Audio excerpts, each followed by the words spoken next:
वर्तना के सभी वासियों का यहाँ पर स्प्रिंग बूथ पर स्वागत करते हैं।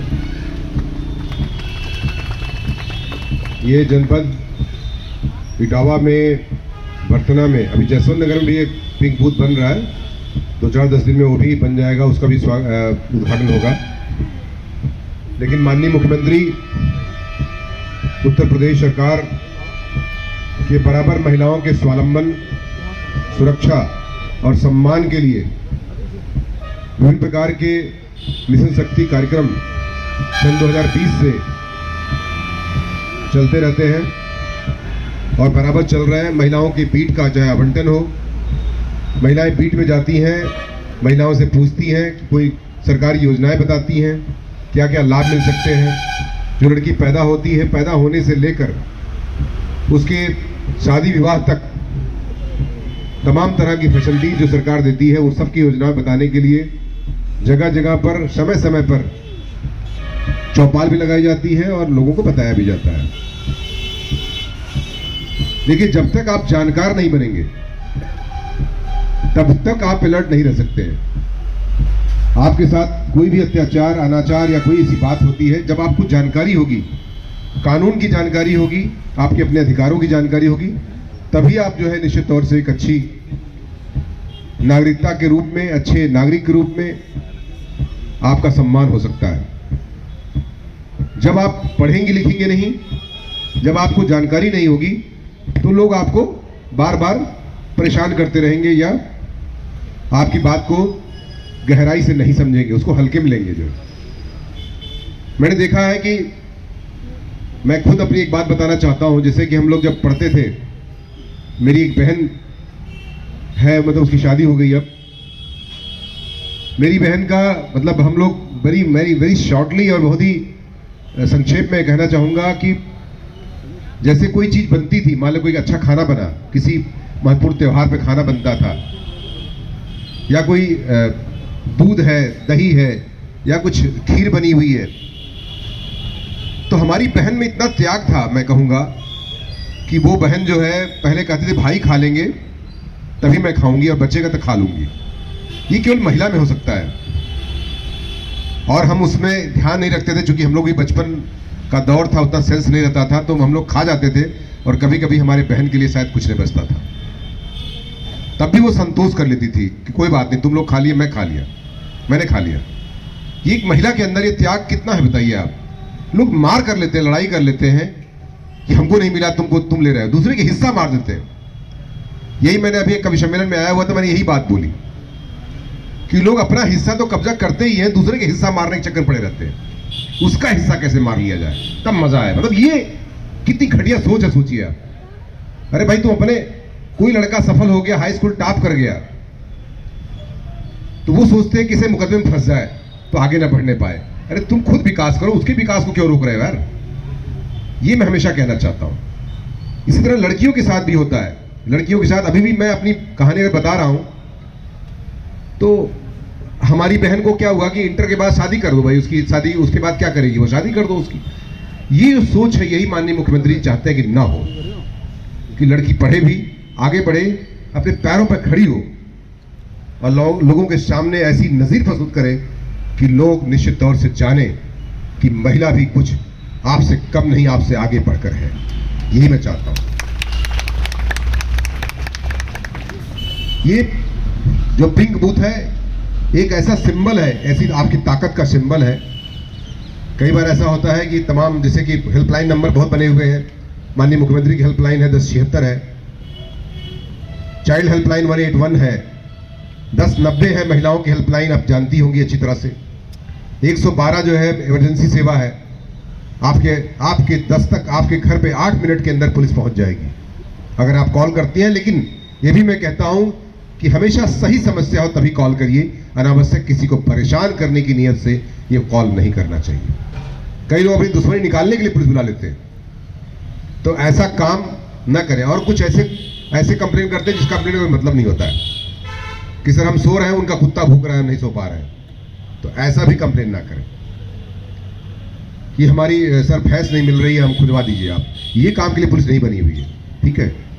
तो ये जो उसकी गंभीरता है, उस गंभीरता के हिसाब से 112 पर, 1090 पर, 1076 पर, 181 पर, जो भी आप हेल्पलाइन नंबर बने हुए हैं उसका सदुपयोग करने के लिए बने हुए हैं, सही उपयोग करने के लिए, ना कि उसका दुरुपयोग करने के लिए।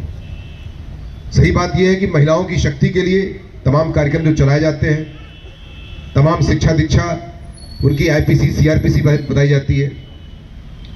हमने देखा है तमाम पुरुष बड़े महान बनते हैं, शराब पी के आएंगे, पत्नी को मारना शुरू कर देंगे, सोचते हैं इसी सब बड़ी ताकत है हमारी, बिना वजह मारेंगे, कई बार दिखाने के लिए मैं मारता रहता हूं, मैं कंट्रोल किए हुए।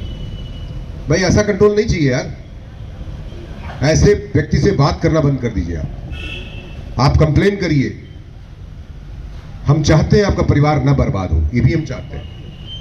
हमने तमाम तरह की जो पुलिस लाइन में देखिए आप, एसओ महिला या जो भी हमारा परिवार परामर्श केंद्र में तमाम महिलाएं हमारी जो उसकी सदस्य होती हैं, पति पत्नी के झगड़े को निपटाने के लिए कई बार टाइम और डेट दिया जाता है, ताकि वो अगर कोई ना इत्तेफाकी हो भी गई है तो उसका निस्तारण समय से हो जाए, किसी का परिवार ना टूटे। जिसका बच्चा हो गया है, जिसके बच्चे बड़े हो गए हैं, अब उसकी पति पत्नी अलग हो जाएंगे तो क्या असर पड़ेगा।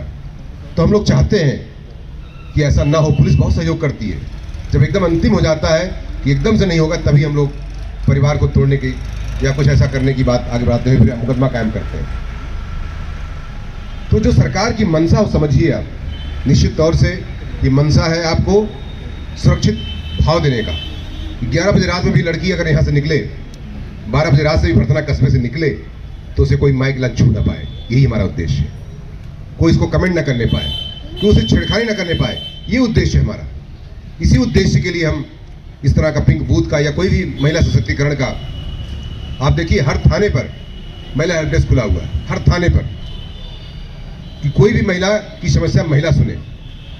अगर आपको कोई संकोच बताने में कोई बात हो तो आप, ताकि महिला से अपनी बात पूरी तरह से निष्पक्ष और बिना किसी निर्भयपूर्वक आप बता सकें, बिना किसी डर के, बिना किसी सहमने से अपनी बात को शेयर कर सकें, तो आपकी समस्याओं का 24 घंटे के अंदर निस्तारण हो सके। ये उद्देश्य है इसका। लेकिन मैं देखा कि मैंने जानबूझ के कई लोगों को कॉल किया कि आप लोग आके बोलिए, इसमें बात करिए, आप भी अपनी बात को कहने का अधिकार है, क्यों शर्मा रही है।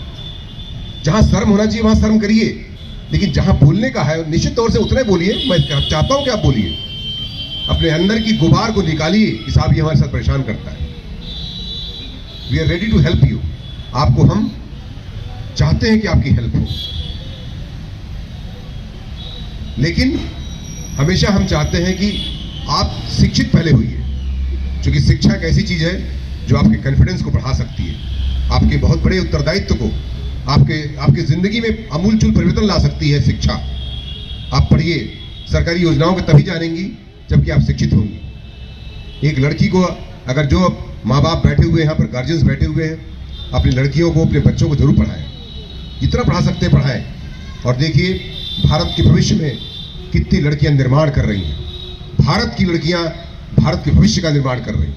आप देखिए आईएएस ग्रेड निकलता है, पीसीएस ग्रेड निकलता है, हाई स्कूल इंटरमीडिएट ग्रेड निकलता है, लड़कियां 90%, 89%, 88% पास हो रही हैं, लड़कों से आगे पास हो रही हैं, क्योंकि लड़कियां ज़्यादा कमिटेड होती हैं, ज़्यादा बेहतर होती हैं। चाहे माँ बाप की सेवा हो, चाहे भाई की सेवा हो, चाहे भाई का ख्याल हो, या किसी प्रकार के समाज में एक अच्छी भावना पैदा करने में लड़कियां हमेशा बेहतर रिस्पांस देती हैं लड़कों की तुलना में। ये एहसास आपको होना चाहिए। आप देखिए, मैं अपनी माँ का बेटा हूँ, हालांकि मैं भाई तमाम नौकरी में हम लोग व्यस्त रहते हैं, लेकिन जितनी सेवा मेरी बहन कर ले जाती है मेरी माँ की, शायद मैं उतना नहीं कर पाता हूँ, और ये सच है। हो सकता है जितना बार मेरी बहन मेरी माँ के लिए फ़ोन करती होगी, मैं उतनी बार अपनी माँ बाप के लिए फ़ोन नहीं कर पाता हूँ। यह भी एक ध्रुव सत्य है और एक कट सत्य भी है। तो लड़कियां, मैं समझता हूं, या महिलाएं, जो त्याग, तपश्चर्या, सहनशीलता का जो गुण है, वो हमसे बहुत बेहतर है और बेहतर है और बेहतर है। मैं इसको स्वीकार करता हूं और स्वीकार करना भी चाहिए। इसमें जितनी औरतें बैठी हुई हैं उनमें से बताएंगी नहीं, लेकिन कई औरतें ऐसी होती हैं जिनके हस्बैंड उनको प्रताड़ित करते होंगे किसी न किसी प्रकार से। हत्या हो जाती है। मैंने देखा कि लड़कियां नई शादी करके आ रही हैं, कोई उनको कमेंट कर दिया, अपना घर छोड़कर किसी घर में जा रही है, तो कुछ दिन बहुत परेशान सी रहती है। लोग आसपास या जो भी सास ससुर का नाम अक्सर आता है, सास ससुर ननद देवर परेशान कर रहे हैं, नहीं आता तुमको, और वो जहर खा लेती है या फांसी में लटक जाती है या आग लगा लेती है और उसकी असामयिक बहुत ही खराब ढंग से उसकी मृत्यु हो जाती है। आप भरतरा में तो मैं अक्सर न्यूज़ पढ़ता रहता हूँ उसकी। मैं चाहता हूँ अगर मेरे कहने से एक भी लड़की बच गई तो मैं समझता हूँ कि पिंक बूथ का ये बनाना सफल रहेगा।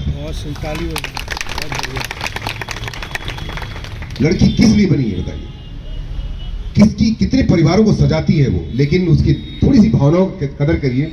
अगर नहीं भी खाना बनाना आ रहा है या नहीं भी उसको आया तो कम से कम ऐसा कमेंट मत करिए कि अपनी जान दे दे वो, क्योंकि माँ बाप को बहुत प्यार करती है, बहुत प्यार करती है, और माँ बाप को कोई कमेंट करता है तो सहन नहीं कर पाती।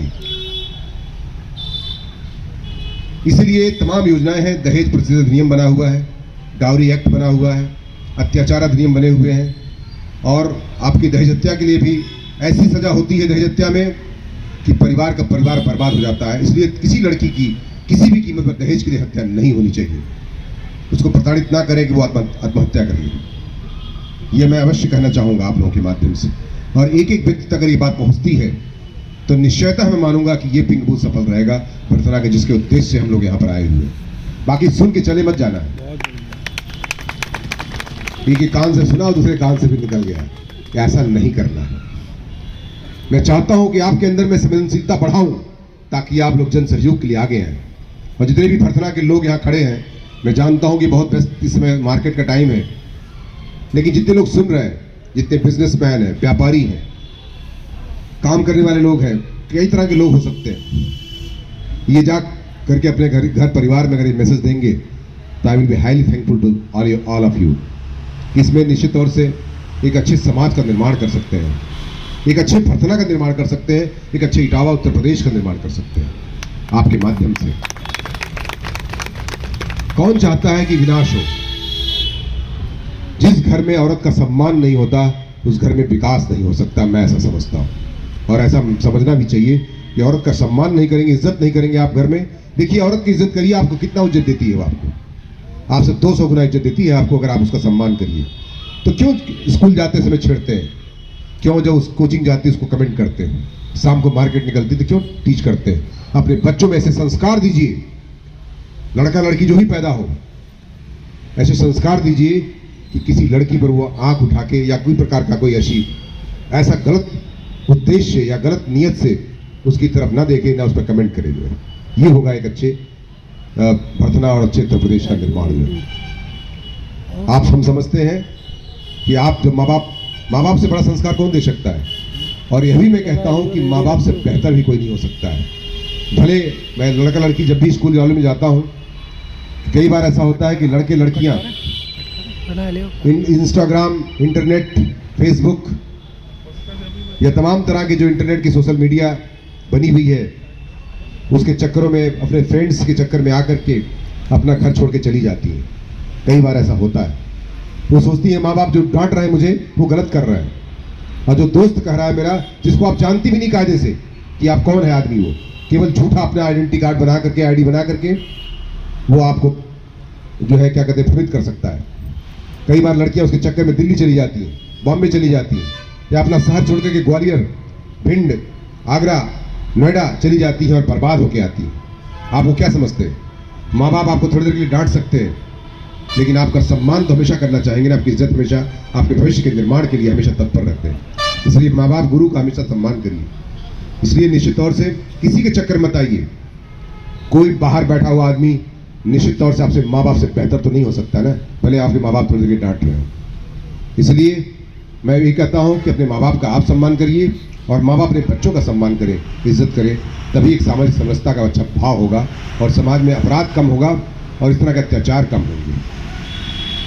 चूँकि मैं एक पुलिस ऑफिसर हूँ, मैं निश्चित तौर से कहता हूँ कि अभी हाल में देखिए अब कई मर्डर हो रहे हैं खेतों के लिए, खेत के लिए, मेड़ के लिए, नाली के लिए। खेत वहीं रह जाता है, जिंदगी चली जाती है। खेत वहीं रहेगा, वहीं रहा है, वहीं रहेगा, लेकिन जिंदगी दोबारा नहीं आएगी। There is no return in the life. ये फिल्मी हिंदी फिल्म या कोई फिल्म का जिंदगी नहीं है कि हीरो मरेगा फिल्म में, अगली फिल्म में जिंदा हो जाएगा। ये वास्तविक जिंदगी है और एक ही बार मिली है। बड़े भाग मानुष तन पावा, ये बड़े भाग का विषय है कि मनुष्य का धन मिला है आपको, इसका सदुपयोग करिए और सही जगह अपना एनर्जी लगाइए ताकि अपने समाज के, अपने घर के, अपने माँ बाप के सम्मान में चांद लगा सकें, आगे बढ़ा सकें। और अपने को भी मजबूत करिए, अपने परिवार के, समाज को मजबूत करिए ताकि भारत राष्ट्र एक अच्छे रूप में विकसित हो और अच्छे राष्ट्र के रूप में पूरे विश्व में नाम कमा सके। ये हमारा उद्देश्य। तिरंगे को देखकर अभी 26 जनवरी आने वाली है, मैंने अभी बोला भी था, मजा आता है देखकर। क्यों लहराता है तो कैसा लगता है? जिसे लगता है कि रोमांच हो रहा है, अपने आप रोए खड़े हो जाते हैं। राष्ट्रगान बजता है तो आनंद की प्राप्ति क्यों होती है? क्योंकि हमसे प्रेम करते हैं। और प्रेम जो होता है, जिस देश से पैदा होता है आदमी अपने जन्मजात होता है, उसे लाया नहीं जाता कहीं से। इसलिए इसको मानते हुए कि मैं एक अच्छे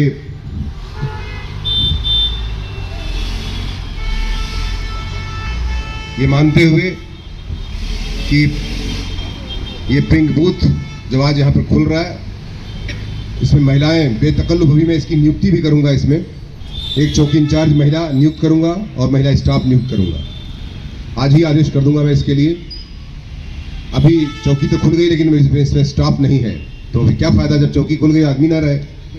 एक चौकी इंचार्ज की नियुक्ति और ये भी इंस्पेक्टर साहब और सीओ साहब से मैं निर्देशित करूंगा कि यहाँ पर वो फोर्स जो नियुक्त हो, यहाँ पर निश्चित तौर से 9 बजे रात तक यहाँ पर रहे और उसके बाद तब थाने पर जाए कहीं, क्योंकि 9 बजे रात तक की महिलाओं की समस्या अक्सर आती है। और अपना नंबर शेयर करें ताकि अगर कोई महिला रात में भी कोई अत्याचार कर रहा है, शराब पी के मार रहा है, लेकिन स्वयं में इतना अच्छा बनिए कि सामने वाला भी सम्मान करना सीख जाए। आपकी इज्जत कैसे आती किसी की? आपको लगता है ना कि अच्छा आदमी तभी इज्जत आती है, और कैसे लोग किसी गंदे आदमी को थूक देते हैं कि बहुत बेकार आदमी है। निश्चित तौर से खुद में इतनी शक्ति पैदा करो, अपने आप में खुद सम्मान पैदा करने की चेष्टा रखो कि लोग आपको देख के इज्जत करें और आपको देख के खड़े हो जाए। मैं ऐसी चीज को चाहता हूं। किसी के लिए अगर आधे, मैंने देखा है मेड़ में कितनी जमीन होती है, इतनी जमीन होती है मेड़ में, और लोग काट काट के लोग उसको जो है युद्ध का मैदान बना देते हैं, और उसी में फिर गोली चल जाती है। और गोली चलती है तो गोली किसी रिश्ते को नहीं समझती कि मेरे भाई एक बहन है, क्या है। गोली जिंदगी लेती है। बंदूक जो बनी हुई है जिंदगी लेने के लिए बनी है। ये तमंचा वाला जो कल्चर है इसको समाप्त करना है।